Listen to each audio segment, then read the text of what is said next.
ನಮಸ್ಕಾರ ಸ್ನೇಹಿತರೆ, ನಾನು ನಿಮ್ಮ ಸುಕೇಶ್ ಶಾನಭಾಗ್. ಅಭಿಮನ್ಯು ಅರ್ಜುನ ಮತ್ತು ಸುಭದ್ರೆಯ ಮಗ. ಯುದ್ಧ ಕೌಶಲ್ಯ ಮತ್ತು ಶಸ್ತ್ರವಿದ್ಯೆಯಲ್ಲಿ ಅತ್ಯಂತ ಪ್ರತಿಭಾವಂತನಾಗಿದ್ದ. ಅವನು ಚಕ್ರವ್ಯೂಹವನ್ನು ಪ್ರವೇಶ ಮಾಡುವ ರಹಸ್ಯವನ್ನು ತನ್ನ ತಾಯಿಯ ಗರ್ಭದಲ್ಲಿರುವಾಗಲೇ ಕಲಿಯುತ್ತಾನೆ.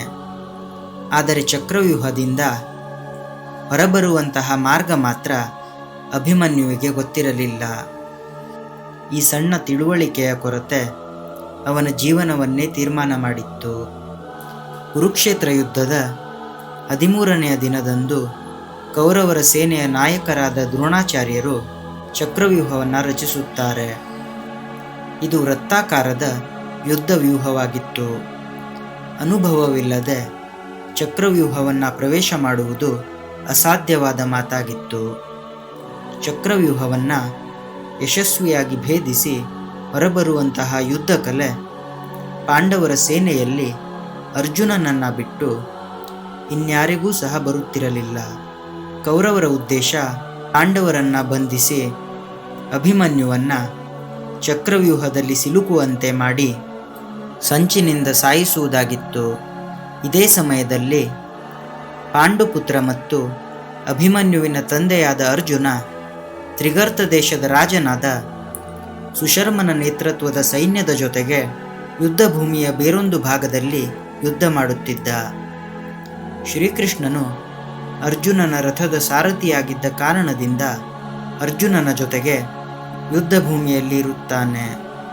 ಅರ್ಜುನನು ಇಲ್ಲದೆ ಇರುವಂತಹ ಈ ಪರಿಸ್ಥಿತಿಯಲ್ಲಿ ಪಾಂಡವರ ಸೇನೆಯಲ್ಲಿ ಚಕ್ರವ್ಯೂಹವನ್ನು ಭೇದಿಸುವ ತಂತ್ರಗಾರಿಕೆ ಯಾರಿಗೂ ಇಲ್ಲದಂತಹ ಕಾರಣಕ್ಕೆ ಅಭಿಮನ್ಯು ಇದನ್ನು ತನ್ನ ಶೌರ್ಯವನ್ನು ತೋರಿಸಲು ಸಿಕ್ಕಿರುವಂತಹ ಅವಕಾಶವೆಂದು ತಿಳಿಯುತ್ತಾನೆ. ಯುವ ಅಭಿಮನ್ಯು ಧೈರ್ಯದಿಂದ ಚಕ್ರವ್ಯೂಹದೊಳಗೆ ನುಗ್ಗುತ್ತಾನೆ. ತನ್ನ ಬಾಣಗಳಿಂದ ಕೌರವರ ಸೇನೆಯ ಮೇಲೆ ದಾಳಿ ಮಾಡಿ ಅವರ ಸೇನೆಯನ್ನು ಧ್ವಂಸ ಮಾಡುತ್ತಾನೆ. ಅವನ ವಯಸ್ಸಿಗೂ ಮೀರಿದಂತಹ ಶಕ್ತಿ, ಕೌಶಲ್ಯ, ಧೈರ್ಯ ಮತ್ತು ಶತ್ರುಪಾಳಯದ ಯೋಧರ ವಿರುದ್ಧ ಹೋರಾಡುವ ರೀತಿಯನ್ನು ನೋಡಿ ಕೌರವರ ಪಾಳಯದ ಶಕ್ತಿಶಾಲಿ ಯೋಧರಾದ ದುಶ್ಯಾಸನ, ಕರ್ಣ, ಶಲ್ಯ, ದುರ್ಯೋಧನ ಮುಂತಾದವರು ಆಶ್ಚರ್ಯಚಕಿತರಾಗುತ್ತಾರೆ. ಅಭಿಮನ್ಯುವನ್ನು ಸೋಲಿಸಲು ಕೌರವರಿಂದ ಸಾಧ್ಯವಾಗಲ್ಲ. ಆಗ ಅವರು ಛಲದಿಂದ ಅವನನ್ನು ಸೋಲಿಸುವಂತಹ ಯೋಜನೆಯನ್ನು ರೂಪಿಸುತ್ತಾರೆ. ಕೌರವರು ಯುದ್ಧದ ನಿಯಮವನ್ನು ಉಲ್ಲಂಘಿಸಿ ಅಭಿಮನ್ಯುವನ್ನು ಗುಂಪು ಗುಂಪಾಗಿ ಸುತ್ತಿಕೊಳ್ಳುತ್ತಾರೆ ಮತ್ತು ಒಟ್ಟಿಗೆ ಅವನ ಮೇಲೆ ದಾಳಿ ಮಾಡುತ್ತಾರೆ. ಈ ಸಮಯದಲ್ಲಿ ಚಕ್ರವ್ಯೂಹದ ಒಳಗೆ ಪ್ರವೇಶ ಮಾಡುವುದು ಅಸಾಧ್ಯವಾಗಿದ್ದ ಕಾರಣ ಅಭಿಮನ್ಯುವಿಗೆ ಸಹಾಯ ಮಾಡಲು ಪಾಂಡವರು ಸಹ ಇರಲಿಲ್ಲ. ಮಹಾಭಾರತದಲ್ಲಿ ಯುದ್ಧದ ನಿಯಮಗಳ ಪ್ರಕಾರ ಒಬ್ಬ ಯೋಧನ ವಿರುದ್ಧ ಅದೇ ಶ್ರೇಣಿಯ ಒಬ್ಬ ಯೋಧ ಮಾತ್ರ ಯುದ್ಧ ಮಾಡಬಹುದು ಎನ್ನುವಂತಹ ನಿಯಮ ಇರುತ್ತೆ.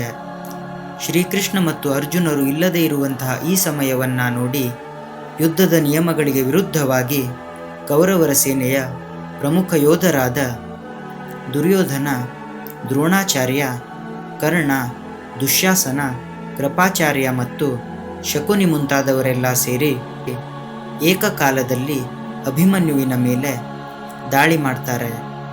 ಬೆನ್ನ ಹಿಂದಿನಿಂದ ಅಭಿಮನ್ಯುವಿನ ಮೇಲೆ ಬಾಣಗಳು, ಕತ್ತಿಗಳು, ತ್ರಿಶೂಲಗಳ ಮೂಲಕ ಗಂಭೀರವಾಗಿ ಪ್ರಹಾರ ಮಾಡ್ತಾರೆ.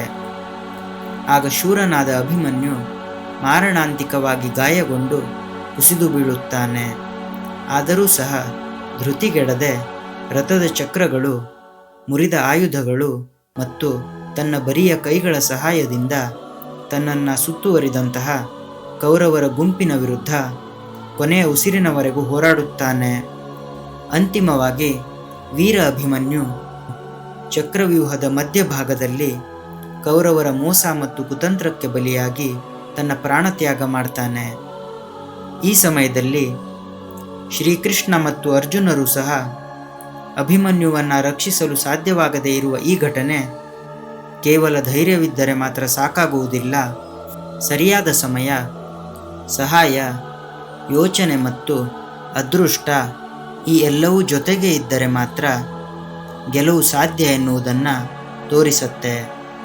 ಮೋಸ ಮತ್ತು ದುಷ್ಟತನ ತಾತ್ಕಾಲಿಕವಾಗಿ ಗೆಲುವನ್ನು ಕೊಡಬಹುದು, ಆದರೆ ಧರ್ಮ ಮತ್ತು ಸತ್ಯ ಎಂದಿಗೂ ಸೋಲುವುದಿಲ್ಲ. ಅಭಿಮನ್ಯುವಿನ ಧೈರ್ಯ ಮತ್ತು ಶೌರ್ಯ ಪಾಂಡವರಿಗೆ ಕುರುಕ್ಷೇತ್ರದ ಯುದ್ಧವನ್ನು ಗೆಲ್ಲೋದಕ್ಕೆ ಪ್ರೇರಣೆ ನೀಡುತ್ತೆ.